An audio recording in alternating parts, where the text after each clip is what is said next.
রাজ্য সরকারের পরিবার সহায়তা প্রকল্পের অধীনে ১৯ জনকে বহরমপুরের পৌরপিতা নারুগোপাল মুখার্জি ৪০,০০০ টাকার চেক প্রদান করলেন।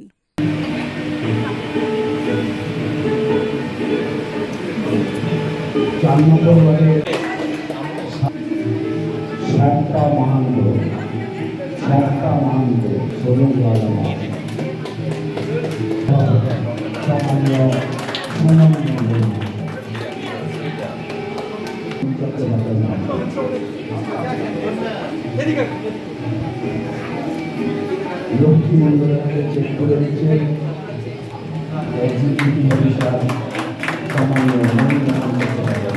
বহরমপুর পৌরসভায় আমরা আমাদের কমিউনিটি হলে আর একটা প্রোগ্রাম করলাম।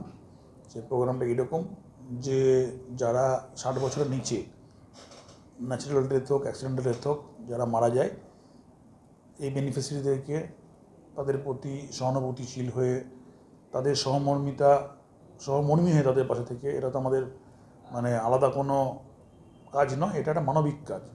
আমরা এটাকে খুব তাদেরকে ডাকি এবং তাদের পাশে থাকার সবসময় আমরা মেসেজ দিই। মাননীয় মুখ্যমন্ত্রী মমতা বন্দ্যোপাধ্যায়ের যে সার্ভিস ওরিয়েন্টেড প্রোগ্রাম আছে, জন্ম থেকে মৃত্যু পর্যন্ত বা মৃত্যুর পরেও যে মুখ্যমন্ত্রী থাকেন, আজকে বিভিন্ন ওয়ার্ডে ১৯ জন বেনিফিশিয়ারিকে ৪০,০০০ টাকা করে আমরা সাপোর্ট দিয়ে তাদেরকে আজকে এখানে ডেকে তাদের সহমর্মী হলাম, এটাই আমরা বলতে পারি।